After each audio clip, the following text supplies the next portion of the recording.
Okay, here we are with Mark Dunning, head coach of Bradford Bulls. Been kind enough to just spend a little bit of time and chat to us, which is great in the run up towards the Challenge Cup meet between the Bulls and the Midlands Hurricanes as well at the weekend. So thanks for joining us, Mark. Pleasure. Okay, so I think the first thing to do is just have a little chat about what's going on kind of at the Bulls right now. How long have you been in post? Kind of, when you took the position, what was you excited to get involved in and that kind of stuff? Just kind of set the scene, I suppose.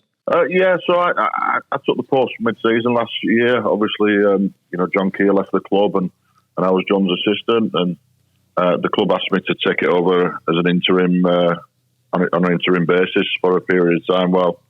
While they did the due diligence on who was out there and who they wanted to bring in, and from that they asked me to attend an interview, which I did, and I put a presentation together on my thoughts, and really privileged to be asked to lead the team. And I mean, are you a Bradford lad, Mark? I mean, what's a little bit about your background? Yeah, Bradford born and bred, so I played for the club as a junior, and always lived in the city as well. Still do live in the city, so really proud to lead my local club. And just last one before I hand over to Karl. When you kind of step out to Odsal now as the head coach, I mean, what feelings do you get? Just immensely proud, immensely proud, and really, committed to try and get the club as close as we can back to where it was in yesteryear. And there's an awful lot of work to do. There's an awful lot of work being done already, but we're under no illusions the size of the task and the magnitude of the fall from grace as well. From yesteryear and the glory days, but everybody within the organisation is committed to get it back on a sustainable footing, and not by making any gambles that's going to put the club at future risk. So it's a process that's ongoing, and it's a process that's got a lot of time and development left in it as well. Yeah. Okay, Mike. So we'll start looking forward to the Challenge Cup game at the weekend. But before we get to that, we've got to dissect the weekend's performance, I'm afraid. So, did you see that sort of performance coming from the Bulls, the way you prepared for the game at the weekend? No, I didn't. No, I've got to be really open and candid about that. We'd had a great week's training.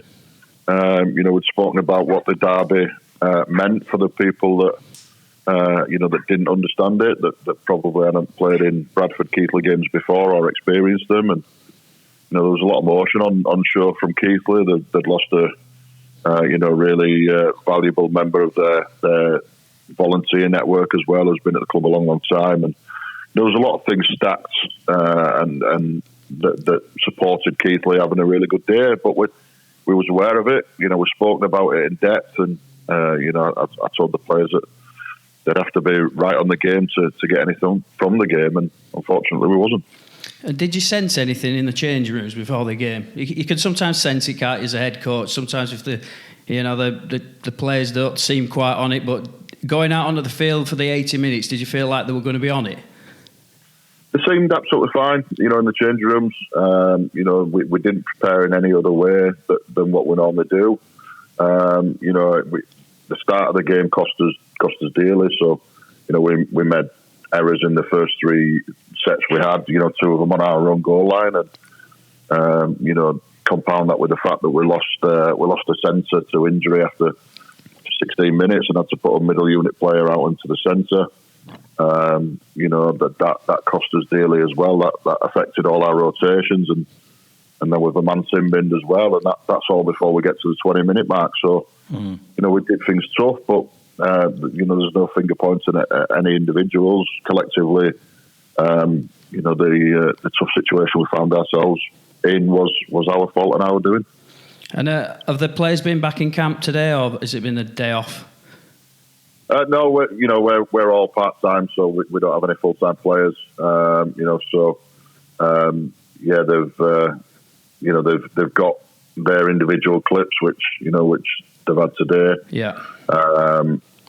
They dissect them on a Monday from home, and then we'll sit down tomorrow and go through them individually, collectively, and really make sure we scrutinise, the outcome and the process within it as well. And we're under no illusions that it can't keep happening, and we've got to be better.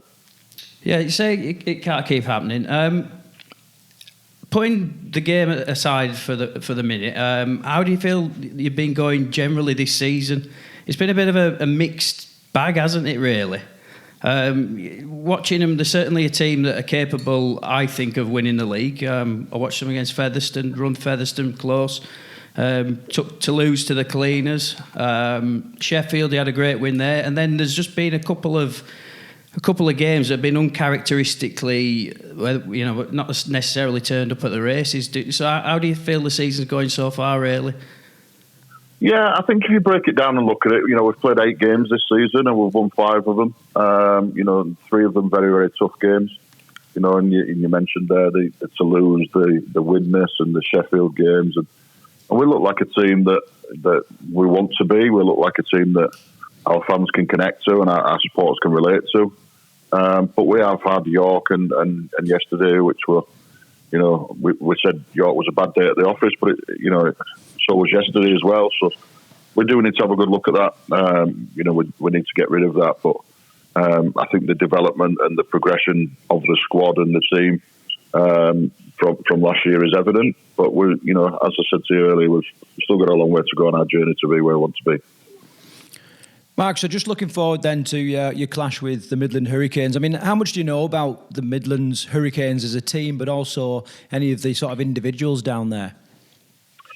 I know bits. I know that Alan Robinson set the club up from next to nothing, a number of years ago, and they slowly made their way, didn't they, through the community game and into the professional game. And I think it's a real positive thing, and the passion for rugby league down there is very, very pleasing to see. I mean, I spent some time down there with Scotland in the World Cup, and I attended a civic reception with the Australian team, and just the energy for the game down there is really, really good. And here's hoping that the Midland Hurricanes can keep progressing and keep growing as a club and become a force down there as well. So as your attention switches then from your league match last week to the Challenge Cup, will there be any kind of, what will the change in message be from you to your players? We're still at the dissecting stage, so I'm actually sat on my laptop now, still going through yesterday, and we've got to put that to bed tomorrow first. So, I'm a big believer in positive and negative. You can't live in the moment for too long, but we've still got to address what happened yesterday as well. So we'll address that tomorrow. We'll do our video review, and then all attention turns to the weekend, which is a really, really important game for us. And getting to the 6th round of the Challenge Cup and the 1895 Cup semi-final is a target of ours. So we've got to make sure that we're respectful to Midlands Hurricanes, and we're professional, and make sure we get the job done at the weekend, because it's not a given by any stretch. It's a rugby league game, and anything can happen in our sport. So we'll be respectful. We'll watch and scrutinise Midlands' last few games and come up with a plan that hopefully is the absolute opposite of what we showed yesterday, and is good enough to get us through to the next round. The original game was set to be at the Alexander Stadium, and then obviously, by request of the Hurricanes, you moved up to Odsal. How much will that kind of play a part for you, just sort of being in your home ground and home city? Obviously, it's logistically, it's a lot better for us, and I was shocked actually when I got the call to say, did I have any objections? I thought that I've not been to the new ground, but I've certainly been to Butts Park, and I thought the atmosphere down there would have been bouncing, but for whatever reason the Hurricanes asked us to move it, and was more than willing to accommodate them as well.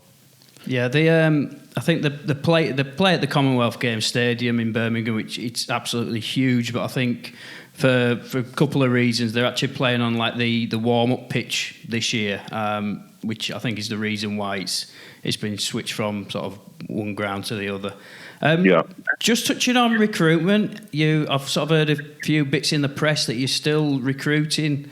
Are you any closer to getting anything over the line? Right now, no, but we've got some irons in the fire. Recruitment is it's a constant, it's an ongoing process, really. And we come out a few months ago now and said that we're still looking for a couple of players, and we've still got the manoeuvrability within our budget as well to be able to do that. So we're still looking. We've got a couple of people that we're talking to and trying to progress, and we're working hard on that. And then just looking at the overall day, I know you'll be caught up in coaching the team and prepping them and all that kind of stuff. But what can the Hurricanes fans expect from a trip to Odsal? Well, it's a very different stadium, isn't it? It's a massive ball in the floor, so there's not many stadiums like Odsal. Wrap up warm because it's never warm at Odsal either, even when the sun shines. But it's an old ground, and it's a famous ground, and what the staff, the players, and the spectators can expect is a warm welcome from everybody at Bradford. Well, we've definitely had that. When we were talking to your CEO the other day, and he was sort of he said exactly the same thing. He kind of welcomes everyone with open arms, and we definitely felt that from him and from you. So yeah, we can't wait. We can't wait to be there at the game. Mark, is there anything that you want us to ask and get in there, or points to add? No, I'm all good, gents, if you guys are. Yeah. No, it's brilliant. Yeah, great to chat to you. It was good. Yeah, Mark, thanks a lot for coming on board and having a quick chat with us. I'm looking forward to meeting you at the weekend, to be honest with you, and hoping it's a good game for both sets of fans. Yeah, you two guys, please come up and say hello afterwards in the bar, and we'll have an after bit. Smashing. Yeah, nice one. Thanks, Mark. Thanks, Mark. Bye-bye. Thanks, gents. Take care. Cheers. Take care.